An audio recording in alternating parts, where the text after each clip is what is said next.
नमस्कार दोस्तों, आप सबका फिर स्वागत है, अभिनंदन है।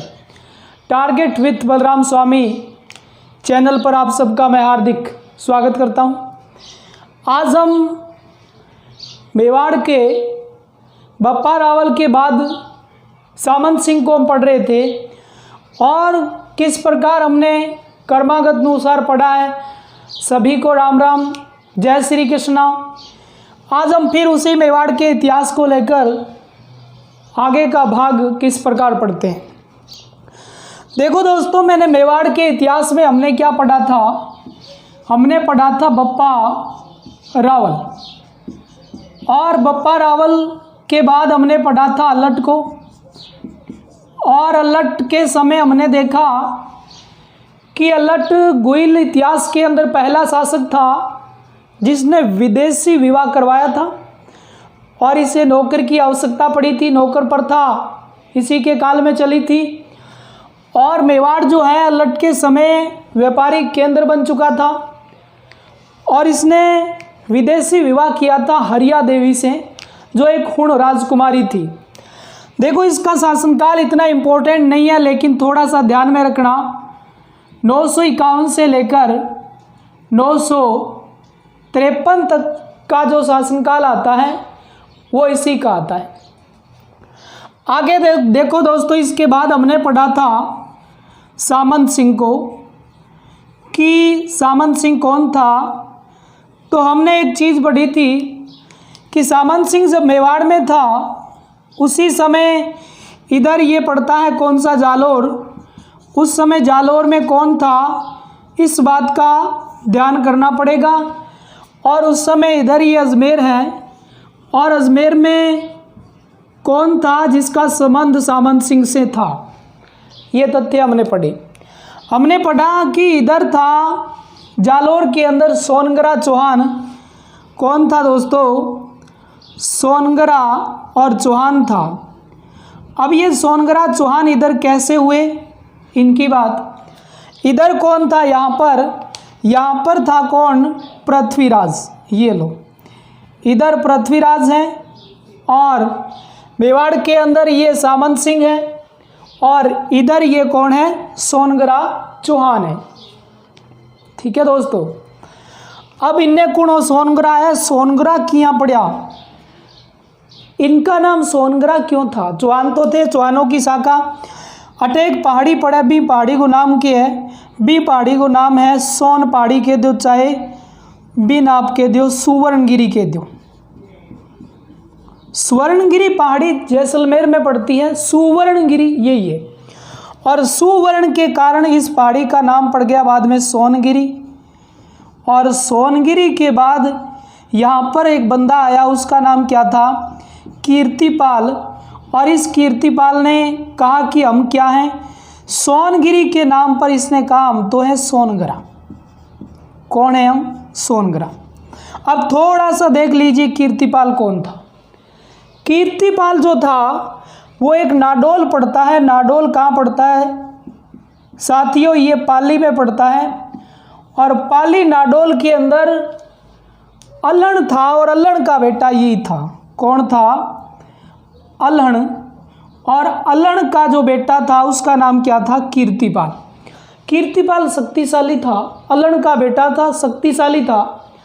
लाइक करो, शेयर करो ज़्यादा से ज़्यादा, ताकि ज़्यादा से ज़्यादा मेरे साथी लाइव आ सके, और मैं एक हौसले के साथ लगातार आपको मेवाड़ का इतिहास जल्द समय में पूरा करवा दूँ। तो ये कीर्तिपाल अल्हण का बेटा था, काफ़ी शक्तिशाली था। और उस समय यहाँ जालोर में कौन थे? यहाँ पर थे परमार। यहाँ कौन थे? परमार थे। और इस बंदे ने क्या किया कि कीर्तिपाल ने परमारों की शक्ति को छीन लिया और जालोर पर अधिकार कर लिया। और जालोर पर अधिकार करने के बाद अपनी नई सत्ता की स्थापना की, जिन्हें हम सोनगरा चौहान कहते हैं। अब एक बात इधर आप ध्यान रखना, मैं आपसे ये प्रश्न पूछ रहा हूँ एक, वो प्रश्न क्या है मेरा? इधर देखिए, क्वेश्चन नंबर फर्स्ट आज के लेसन का, कि वृक्षों की किनकी दोस्तों? वृक्षों की कटाई को रोकने वाले प्रथम लोक देवता कौन थे? वृक्षों की कटाई को, अनगिनत वृक्षों की कटाई हो रही थी, उस समय वृक्षों की कटाई को रोकने वाला प्रथम लोक देवता कौन था? इसमें आंसर एक आपके पास जाम्बोजी है और बी जो आपके पास है जाम्बोजी के बाद बी आपके पास मल्लीनाथ है और मल्लीनाथ के बाद सी आपके पास है हड़बूजी और हड़बूजी के बाद डी आपके पास है साथियों कौन सा? तल्लीनाथ। तो मैं देखता हूं किसका कमेंट आता है। जल्दी से जल्दी कमेंट करो और इस प्रश्न का आंसर दो। इससे पहले थोड़ा सा इधर आ जाओ। अब जालोर के थोड़े सी नामकरण की बात कर लेते हैं। यहाँ पर प्राचीन काल में जाल वृक्ष बहुत ज़्यादा थे। कौन से वृक्ष थे? जाल वृक्ष बहुत ज़्यादा थे। आज भी जसनाथी जो सिद्ध होते हैं, जसनाथ जी भगवान आशुतोष के अवतार जो हैं, और जसनाथ जी जिनके जागरण पर अग्नि नृत्य किया जाता है, कतरियासर बीकानेर से जिस अग्नि नृत्य की शुरुआत हुई, बीकानेर के राजा गंगा सिंह जी ने जिसे वर्तमान स्वरूप दिया है, तो वो नृत्य समर्पित है उसी जसनाती संप्रदाय के लोग जाल वृक्ष को और मोर को बहुत पवित्र मानते हैं और गले में काला ऊन का धागा भी रखते हैं। अब ये जाल वृक्षों की अधिकता के कारण ही जालोर पड़ा। पहला नामकरण ये हुआ। दूसरा ये बताया जाता है कि ये जो क्षेत्र था, ये प्रदेश किसका था? ये प्रदेश था जालंधर नाथ का। किसका था? एक ऋषि हुआ करता था जालंधर नाथ, उस ऋषि के नाम पर भी इस जालोर का नामकरण हुआ होगा। तो हमने पढ़ा जालोर का नामकरण, जालोर में कौन सा वंश है। अब हम सीधे से आ जाते हैं कि ये जो था कौन? कीर्तिपाल। ये पृथ्वीराज के पूर्वजों के साथ इसका क्या था? विवाद था। इस बात को हमने देखा था, लेकिन इसने विवाद पृथ्वीराज तृतीय से नहीं लिया क्योंकि ये तृतीय महान था। और पृथ्वीराज तृतीय ने क्या की थी? अपनी बहन का नाम क्या था? पृथ्वीबाई। और उस पृथ्वीबाई की शादी किसके साथ कर दी थी? इसी सामंत सिंह के साथ। जब पृथ्वीबाई का शादी सामंत सिंह के साथ की गई तो उस समय क्या हुआ कि इस कीर्तिपाल ने सोच लिया कि अब एक अवसर है, एक मौका है कि मेवाड़ के अंदर गुइल शाखा के अंदर एक कमज़ोर आदमी है और अपने पृथ्वीराज तृतीय के वंशजों की जो विवाद चलता आ रहा है उसको यहाँ समेट देते हैं। तो 1172 में क्या हुआ कि इसी कीर्तिपाल ने आक्रमण कर दिया चित्तौड़ पर और इस प्रकार क्या हुआ कि ये अधिकार में चला गया। किसके? कीर्तिपाल के अधिकार में चला गया। जल्दी इसका आंसर दीजिए कि वृक्षों की कटाई को रोकने वाले प्रथम लोक देवता का नाम बताइए। तो जल्दी से बताइए, फिर इधर देखना किस प्रकार हम आएंगे। देखो, इससे पहले हम एक बात करते हैं। यहाँ पर एक शासक था, उस शासक की बात करते हैं 1158 के आसपास की। 1158 की यदि हम बात करें तो अलट के बाद एक शासक आता है, उसका नाम आता है रण सिंह जी।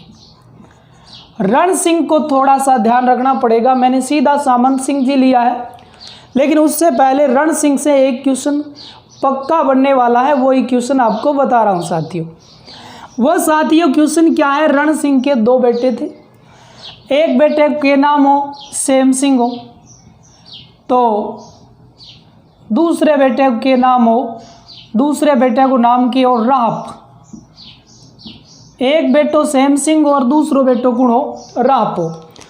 अब राप गाप ने क्या किया कि ये चला गया सिसोदा गांव के अंदर और सिसोदा गांव में जाकर इसने कहा मैं सिसोदिया और मेरे द्वारा उत्पित जो मैं सिसोदिया हूँ और मेरे द्वारा जितनी भी उत्पत्ति की संतान होगी वो सिसोदिया ही होगा। तो राप ने सिसोदिया वंश की स्थापना कर देता है। ये लो जी। लेकिन सेम सिंह ने कहा मेरे पिता गुहिल थे रण सिंह जी, तो मैं गुहिल शाखा को आगे ही बढ़ाऊंगा। और बहुत अच्छा हुआ कि इसके भी 2 पुत्र हुए। एक का नाम सामंत सिंह जिसको हमने अभी पढ़ा है, लो जी, एक का नाम सामंत सिंह जी और दूसरे का नाम था कुमार सिंह जी। कौन सा दोस्तों? कुमार सिंह जी। यहाँ तक आपको पता चला होगा कि अलट के बाद हम पढ़ते हैं 1158 में रण सिंह जी के 2 बेटे हुए, सेम सिंह और राप सिसोदिया गांव जाता है, सिसोदिया वंश की स्थापना कर देता है। सेम सिंह अपने पिता का जो गुहिल वंश था उसको आगे बढ़ाता है। उसी प्रकार सेम सिंह के बेटों को पढ़ेंगे हम, राप के जो वंशज है उनको नहीं पढ़ेंगे क्योंकि हम गुहिल पढ़ रहे हैं, रावल रतन सिंह तक पढ़ेंगे। अब क्या हुआ कि जो सेम सिंह था उसके 2 बेटे हुए, एक का नाम सामंत सिंह हुआ और दूसरे का नाम कुमार सिंह हुआ। सामंत सिंह अगला शासक बना और जैसे ही बना तो ये देख लो, ये घटना घटी कि 1172 के अंदर इस बंदे ने इधर से क्या कर दिया था, सामंत सिंह पर आक्रमण कर दिया, जिसके कारण हार गया। लेकिन आगे चलकर क्या हुआ कि पृथ्वीराज के साथ ये सामंत सिंह चला जाता है त्राइन के अंदर, और त्राइन हरियाणा में पड़ता है। और 1191 और 1192 में जो त्राइन के युद्ध हुए थे, उन युद्धों के अंदर इसी सामंत सिंह की क्या हो गई थी, मृत्यु हो गई थी। आपने सुना होगा कि कन्नौज के शासक जयचंद गेड़वाल थे और उसी जयचंद गेड़वाल के यदि हम वंशज पढ़ें तो वो जोधपुर वाले राठौड़ है। अब क्या हुआ कि पृथ्वी सिंह ये पृथ्वीराज तृतीय है और सामंत सिंह, आपको पता है कि जयचंद गेड़वाल ने अपनी पुत्री संयोगिता के लिए एक स्वयंवर रखा था कि जितने भी राजा हैं वो फौज सारी आएगी और भी फौज मुँह के करेगी कि संयोगिता ने जिको वर बदिया लागे गो बी वर्ग गले के अंदर माला डालेगी।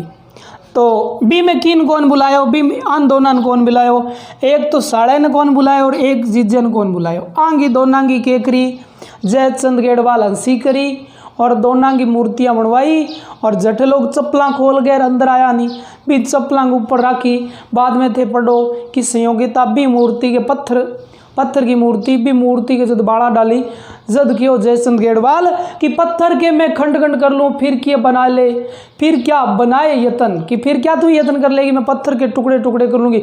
तो संयोगिता ने कहा था ज़्यादा बकवास नहीं, मैं विधवा का सा बेस कर लूँगी। आपको किंवदंतियों के अनुसार बता रहा हूँ। तो यहाँ तक दोस्तों आपको अच्छा लगा होगा, लेकिन इस प्रश्न का आंसर यदि आपके दिमाग में जाम्बोजी आ रहा है तो ये गलत हो गया दोस्तों। जाम्बोजी लोक देवता नहीं था, सीधी सी तो बात है, ये संत थे। ठीक है, तो कटगी ना, लोक देवता तो थे ही नहीं, ये संत थे ये जाम्बोजी, जिन्होंने इस पूरे संसार को नासमान कहा है, गोलोवास कहा है कि आप एक किसी भी जिंदगी आपकी है लेकिन आप अपनी ज़िंदगी से नहीं जी रहे हो।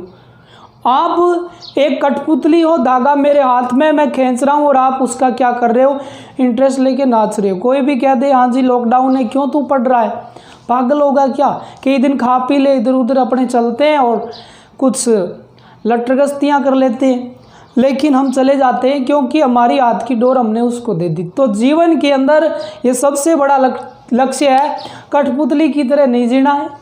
ठीक है दोस्तों, तो संत ने जाम्बोजी ने गोलोवासी कहा था, नासमान कहा था संसार को। ये जो मल्लीनाथ है ये वही है जिन्होंने 1399 के अंदर एक कुंडा पंथ चलाया था। कुंडा पंथ कैसा पंथ था कि कानों में कुंडलियां डालो और जो भी आपको लगे कि ये कुछ निम्न वर्ग है उसकी सेवा करो। जिस प्रकार आज कोरोना महामारी है तो आप अपने पड़ोस के अंदर या फिर कहीं पर भी कोई गरीब परिवार है तो उसकी सहायता आप कर सकते हो। और हड़बू जी बेचारे वैसे ही शकुन शास्त्री थे, तो ये नहीं थे, ये तो कौन थे, शकुन शास्त्री थे। ये तो शकुन विचारते थे कि आपका काम सिद्ध हो जाएगा या नहीं हो जाएगा। हड़बू जी आज जिंदा नहीं है लेकिन बता देते, होते तो बता देते कि आप में से कितने नौकरी लगने वाले हैं। अब ये तल्लीनाथ आगे बिल्कुल राइट है, तल्लीनाथ जिन्हें क्या कहते हैं, राव गांगदेव कहा जाता है। और ये राव गांगदेव कौन थे, राठौड़ थे, राव चूड़ा के भाई थे और बिरमदेव के पुत्र थे जो शेरगढ़ के ठिकानेदार थे। इनका क्षेत्र ओरण है, अब ओरण क्या हुआ है, ओरण वो है जो पूज्य स्थल होता है क्षेत्र आसपास का। इन्होंने क्या किया था, पांचोटा पहाड़ी जालोर के अंदर वृक्ष काटने से रोका था, रोक लगाई थी सबसे पहले तल्लीनाथ जी ने। तो याद रखना इन्हीं के गुरु कौन थे, जालंधर नाथ जी, और जालंधर नाथ के कारण इस क्षेत्र का नाम क्या पड़ा, जालोर पड़ा। यहाँ तक कोई प्रॉब्लम नहीं होगी दोस्तों आपको। आप इसका जल्दी से स्क्रीनशॉट लो ताकि मैं इसको साफ कर देता हूँ। हाँ दोस्तों, ले लिया होगा आपने। तो हमने यहाँ तक पढ़ा, कोई किसी प्रकार की हमें प्रॉब्लम नहीं हुई। हम इससे आगे किस प्रकार पढ़ेंगे उसी बात को हम आगे रखते हैं। इतिहास मेवाड़ का बस हम चुटकियों में ही पढ़ेंगे बस। अब देखो पहली के पढ़ियो आपा अब शुरू कर दिया अल्लटू। अल्लटू बाद में के पढ़ियो थे, बाद में पढ़ियो थे रण सिंह। रण सिंह बाद में के पढ़ियो, रण सिंह का दो बेटा, एक को नाम के हो सेम सिंह, और सेम सिंह वंश की स्थापना करता है। लेकिन हम किसको पढ़ेंगे, सेम सिंह के पुत्र को पढ़ेंगे सामंत सिंह। सामंत सिंह पर किस प्रकार किसने आक्रमण कर दिया था, लेकिन इसका भाई था, उसका नाम था कुमार सिंह। कौन था इसका भाई, कुमार सिंह था। और कुमार सिंह किसका भाई था, ये सामंत सिंह को भाई हो। अब जब कुमार सिंह सामंत सिंह को भाई हो, सामंत सिंह पर 1172 के अंदर कीर्तिपाल ने इसको छीन लिया था जालोर को सामंत सिंह से। तो इसने फिर क्या किया कि 6 वर्ष बाद ही 1178 के अंदर कीर्तिपाल को हराया और वापस जालोर पर क्या कर लिया था, अधिकार कर लिया था। किसने दोस्तों, कुमार सिंह ने। अब कुमार सिंह ने इस प्रकार अधिकार कर लिया जालोर पर, तो जालोर वापस किसके अधिकार में आ चुका है, यहाँ के शासकों के अधिकार में आ चुका है। अब हम पढ़ते हैं फेमस राजा को जिसका नाम है जेतर सिंह। क्या नाम है दोस्तों, जेतर सिंह नाम है। और हम पढ़ेंगे जेतर सिंह को। जेतर सिंह के बारे में बताया जाता है 1213 से लेकर 1250 तक इसका शासनकाल रहा है। लेकिन कहीं कहीं लिखा जाता है 1252 या 53 तक। ये कौन लिखता है, गोपीनाथ शर्मा लिखता है। इस बात पर आप जाना कि गोपीनाथ शर्मा जी जो है वो ये लिखते हैं कि ये जब मेवाड़ की गद्दी पर आए थे उस समय 1213 था, लेकिन जब छोड़ के गए थे उस समय 1252 या 53 था। लेकिन बहुत सारे इतिहास मानते हैं कि 1213 से लेकर 1250 तक ये रही। अब देखो पहली बात जेतर सिंह के सामने क्या है, इधर है गुलाम वंश। ये लो जी, थोड़ा सा आप इसको जगह नहीं है इसलिए मैं थोड़ा सा बैक जा रहा हूँ, आप ध्यान रखना। अब देखो यहाँ पर मैं बना देता हूँ इस प्रकार, क्या दोस्तों, ये लो जी, ये लो जी, ये लो जी और ये लो। ये यहाँ पर हमारा क्या आ गया है, लो ये आ गया हमारा राजस्थान का क्षेत्र आ गया। यहाँ पर ये गुजरात पड़ता है, यहाँ पर दिल्ली है और दिल्ली में है गुलाम वंश।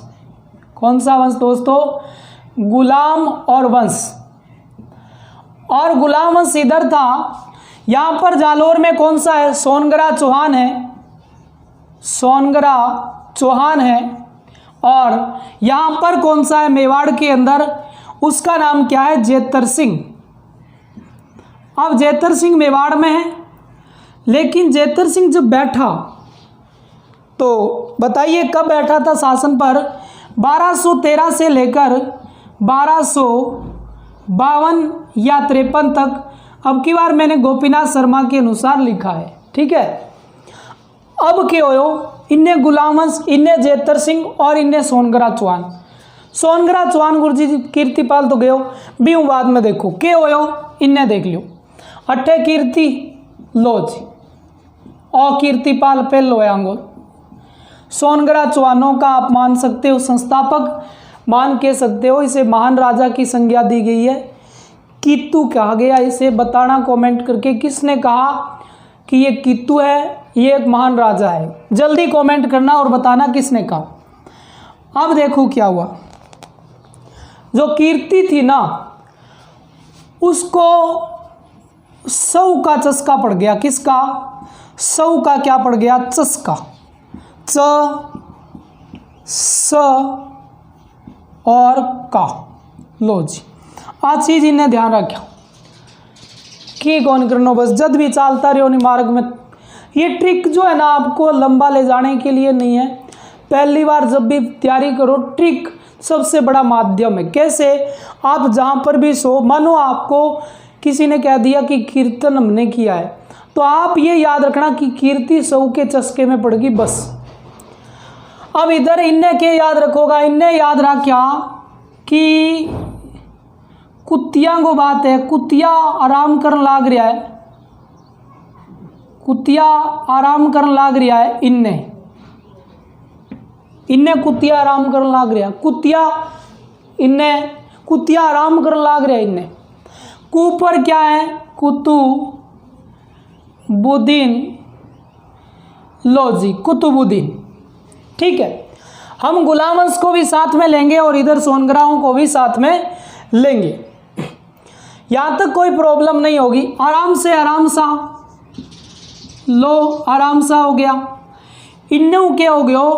इन्ने हो गया तूत मिस और मिस हो गया, और नेव के हो गया नसीरू और दीन मोहम्मद, नसीरुद्दीन मोहम्मद। लो ओ 1 2 3 और 4 ये दिल्ली सल्तनत के अंदर ये गुलाम वंश था। ठीक है, यहाँ दिल्ली के अंदर ये गुलाम वंश था उस समय। और इधर ये कौन था? इधर देखो सह पर क्या है? समर सिंह है। ये समर सिंह वो है जो सोनगरा है। उसे ये उदय सिंह है, कोई दिक्कत नहीं है। चाहे से ये चचिक देव है, कोई प्रॉब्लम नहीं है। और सह से ये क्या हो गया? इधर फिर आ गया एक सा मंत सिंह आ गया, और इधर ये आ गया कौन? कानड़ देव। सोनगरा चौहानों का सबसे शक्तिशाली। अब देखो जेतर सिंह 1213 से लेकर 1252 तक गद्दी पर बैठा, लेकिन जेतर सिंह को याद आया कि मेरा जो पूर्वज था ना, मेरा जो दादा था ना, वो सामंत सिंह था, और मेरे दादा को मेरे पड़ोसी राजा, उस समय इसके सामने उदय सिंह था जालौर में, मेरे पड़ोसी राजा के दादा ने पराजित किया था।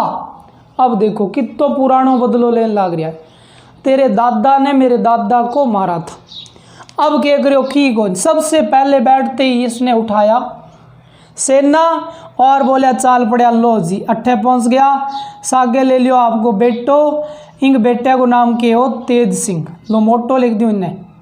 ओ लो जी तेज सिंह हो इंग बेटे को नाम।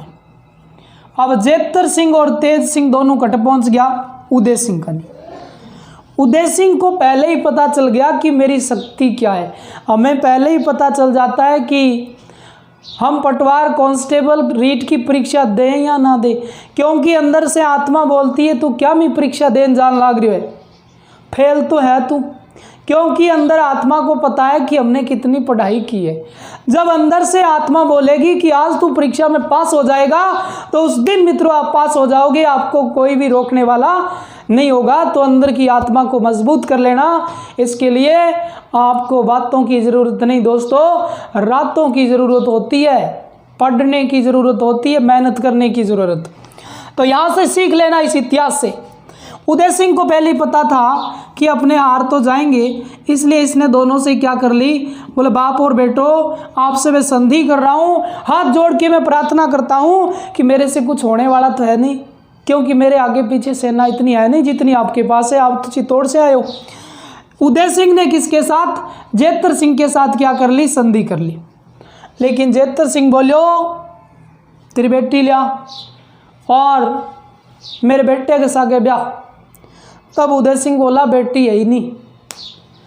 तब उदय सिंह गया किसके पास? चचिक देव के पास कि तेरली बेटी इन दे दिया। तो उदय सिंह ने अपनी पोती दी थी जिसका नाम क्या था, रूपा देवी। अब रूपा देवी को लेकर तेज सिंह और जेतर सिंह वापस मेवाड़ में आ गया और इस प्रकार दोस्तों क्या हो गया, शांति सी होगी सोनग्राम के बीच और गुहिलों के बीच। तो ये तो थी गुहिलांग सागे पहली लड़ाई। अब इनली लड़ाई कौन सल्टेगो, इनली भी सल्टा देखो। और कुतुबुद्दीन ऐबक कुणो गुलाम वंश को संस्थापक। एक बात बताऊं था ने, इनको जन्म होयो कुतुबुद्दीन ऐबक को तुर्किस्तान के अंदर। तुर्किस्तान के अंदर जब इन कुतुबुद्दीन को जन्म होयो, बीन टाइम के करता दास राखे करता। दास का अर्थ हुआ कि जिस प्रकार पशु को बेचते हैं ना, उस प्रकार उस दास को बेच दिया जाता है, बांग के भाड़े बेच दिया जाता है। और बतावे कि बहुत बार बिक्यो कुतुबुद्दीन, बहुत बार बिक गयो, लेकिन एक दिन के होयो, एक दिन बट व्यापारी पहुंच गयो, कुण महमूद गोरी पहुंच गयो लो, और इन महमूद गोरी भी खरीद लियो। इन पहली बहुत खरीद दिया लोग का, इन बताते 7-8 बार पहले बिक्योड़ो कुतुबुद्दीन ऐबक। इन दास ने किन खरीद लियो, महमूद गोरी खरीद लियो। महमूद गोरी 2 दिन रखो और अपने दिमाग के अंदर कुछ ज्योतिषी लगाया कि इसका नाम जो है वो वर्णमाला के पहले अक्षर से शुरू होता है। क्या हो सकता है कि बलिष्ठ हो, महान हो, योद्धा हो। तो इसने कुछ किया, बहुत सारे ब्राह्मणों को, विद्वानों को बुलाया, बोला देख क्या आएंगे ज्योतिषी की सीख है। और विद्वानों ने कहा ठीक है, बढ़िया है, आपके लिए काम जरूर कर सकता है। तो महमूद गोरी ने कहा ले तू वर्णमाला के पहले अक्षर क से शुरू होता है, मैं वर्णमाला के पहले अक्षर अ को देता हूँ, आमिर ए आकुर। आमिर ए आखुर, आमिर ए आखुर की उपाधि किसने किसको दी थी, महमूद गोरी ने कुतुबुद्दीन ऐबक को दी थी। आमिर आखुर का अर्थ होता है कि घुड़सवार का संचालन करता। घोड़े का सवार आज के बाद कुतुबुद्दीन ऐबक संभालेगा। महमूद गोरी ने इसको आमिर ए आखुर की उपाधि दे दी। ठीक है, यहाँ करता करता क्या होयो कि त्राइन की दूसरी लड़ाई हुई पृथ्वीराज सागे, बीम के होयो महमूद गोरी की जीत होगी। जना जीत हुई भी कुतुबुद्दीन ऐबक सागे। अब कुतुबुद्दीन ऐबक लाहौर में बैठ गयो, शासक बन गयो। लाहौर में शासक बैठे हो, गुलाम तो हो, इन गुलाम वंश की स्थापना कर दी हो कौन, कुतुबुद्दीन ऐबक गुलाम वंश का संस्थापक।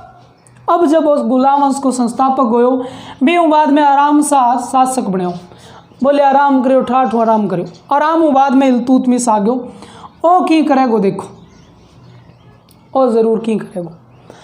इल्तुतमिश ने क्या किया कि जेतर सिंह पर आक्रमण कर दिया। लो जी, इल्तुतमिश ने जेतर सिंह पर आक्रमण कर दिया। और ये आक्रमण कब किया, ये किया है दोस्तों, वैसे तो यहाँ पर एक स्थान पड़ता है, उसका नाम है बुताड़ा, और उसको कहते हैं बुताड़ा का युद्ध, क्योंकि जेतर सिंह और इल्तुतमिश के बीच में युद्ध हुआ था बुताड़ा के अंदर।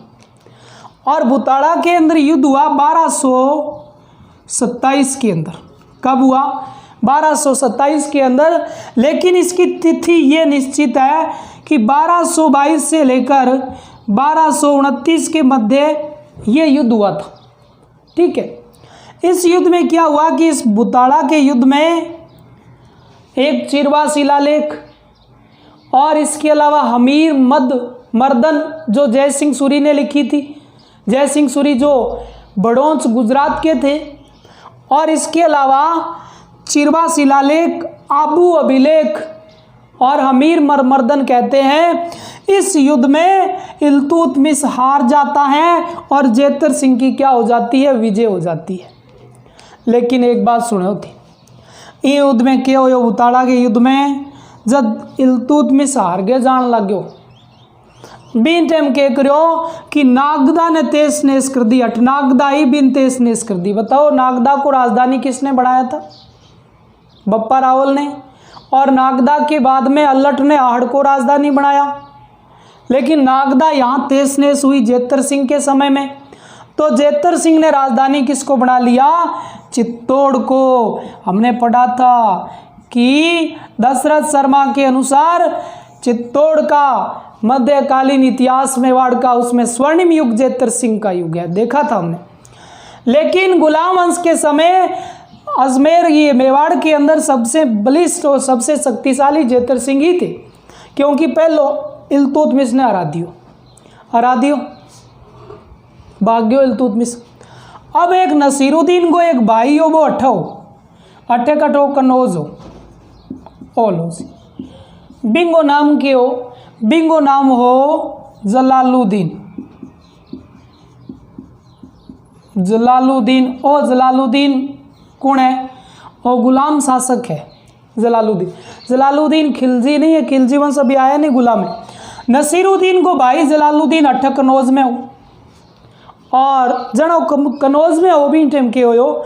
देखो बीन टाइम ये हो कि नसीरुद्दीन ने अपने भाई जलालुद्दीन को कहा भाई तू दिल्ली आजा, मेरे पास आजा, दिल्ली आजा। लेकिन वो डर तो कट चलियो गयो, वो अठा आ गयो। लो टिक टिक टिक टिक टिक टिक यहाँ पहुँच गया। ये कौन? जलालुद्दीन चित्तौड़ की पहाड़ियाँ में छुप गया। पीछे से चढ़ाई कर दी किसने? नसीरुद्दीन ने। कब? 1248 के अंदर। जब 1248 के अंदर पीछे से चढ़ाई की नसीरुद्दीन महमूद ने, तो 8 माह तक यहाँ ढूंढता रहा पहाड़ियों के अंदर।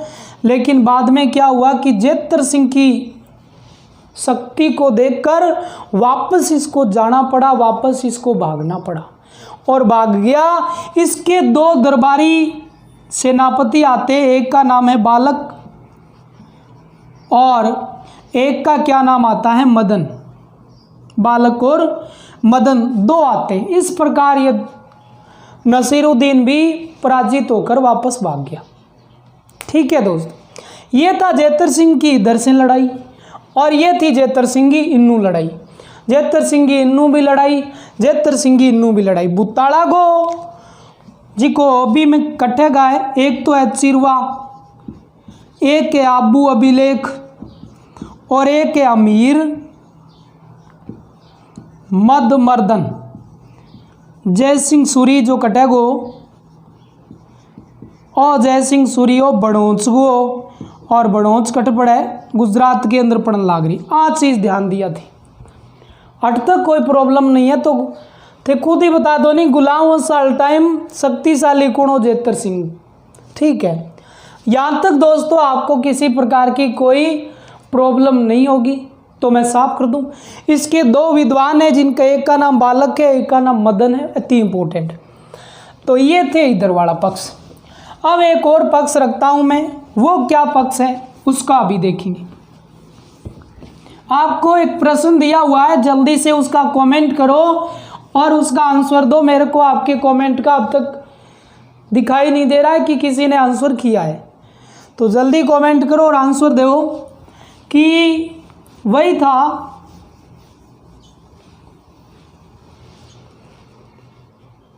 जल्दी दो। अब देखो, अब अगला शासक कौन है? अगला शासक है, उसका नाम है दोस्तों कौन? तेज सिंह जी। कौन है? तेज सिंह जी। यदि अपने तेज सिंह की बात करते हैं तो हम तेज सिंह की बात करेंगे कि ये शासक बना था कब?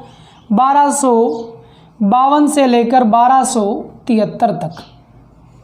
1252 लेकर 1273 तक वो शासक कट रहे हो मेवाड़ में। कौन? तेज सिंह। और तेज सिंह की एक पत्नी ही और एक इन काम करवा दियो। इनके काल में क्या होयो? वो होयो कि श्रावक प्रति कर्मण सूत्र चूर्णी चित्रित ग्रंथ था जी। सूत्री चूर्णी ये चित्रित एक ग्रंथ था, और इसकी पत्नी जो थी उसका नाम था जेतल दे। पत्नी इनकी लुगाई कौन? भाई जेतल दे। और जेतल दे ने भी एक काम किया, इन्हें एक काम करियो कि मंदिर बनवा दियो। लो जी, जेतल दे धार्मिक अवस्था में काफ़ी थी, धार्मिक नीति में, और वो मंदिर किसको बनवाया? श्याम पार्श्वनाथ को मंदिर बनवा दियो। लो जी, वो बनवा दियो श्याम पार्श्वनाथ जी को मंदिर। किन की पत्नी ने, और तेज सिंह के समय इधर क्या हो गया, ये हो गया। तेज सिंह आया, जेतल दे पत्नी आई, श्याम पार्श्वनाथ मंदिर बन्यो, स्वाग प्रतिक्रमण सूत्र छोड़ी। इंग 3 भाग आई चित्रगा, 1 भाग 2 भाग और 3 भाग। 1 भाग हो जीवन संबंधित, 1 भाग हो धर्म संबंधित और 1 भाग था प्रकृति से संबंधित। इन प्रकार इन धर्म ग्रंथ में 3 चित्र बने, 3 भाग बने। ये जो चित्र था ना, ये जैन शैली में था, आप लिख सकते हो गुजराती शैली। जैन शैली में था, गुजराती शैली आप लिख सकते हो, ठीक है। अब इस तेज सिंह के काल में कमल चंद्र था और उस कमल चंद्र ने क्या किया था, इस चित्र को चित्रित करवाया था और ताड़ के पन्नों पर ये चित्रित ग्रंथ है। कौन से? ताड़ के पन्नों पर, ताड़ के पन्नों पर यह चित्रित ग्रंथ है। और ये चित्रित ग्रंथ किसने चित्रित करवाया था, अति इम्पोर्टेंट है, ये चीज़ आप ध्यान देना। तो इसका लो दोस्तों, जल्दी से इसका स्क्रीनशॉट लीजिए, फिर आगे बढ़ते हैं।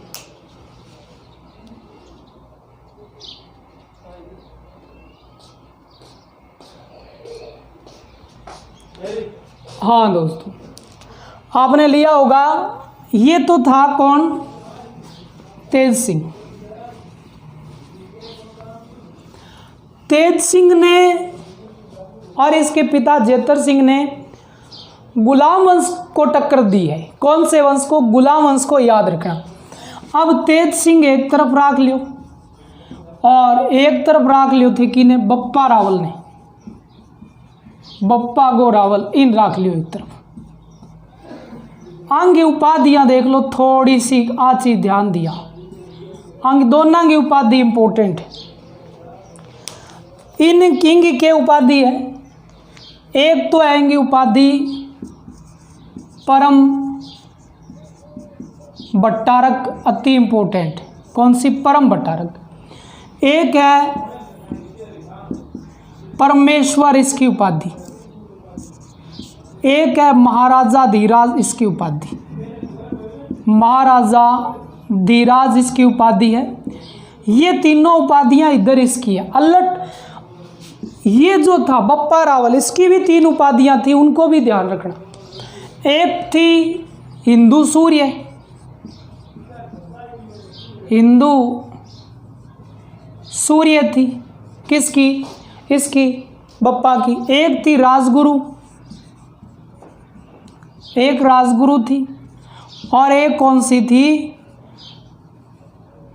चक्केवी थी, चक्केवी या चक्केवी थी। ये उपाधियां किसकी थी? बप्पा की। और ये जो उपाधियां थी ये किसकी थी? तेज सिंह की थी। तो यहाँ तक कोई प्रॉब्लम नहीं होगी आपको। हमने पढ़ा तेज सिंह को, तो यहाँ तक आपके किसी प्रकार की कोई समस्या नहीं हुई होगी। ये था दोस्तों कौन? तेज सिंह।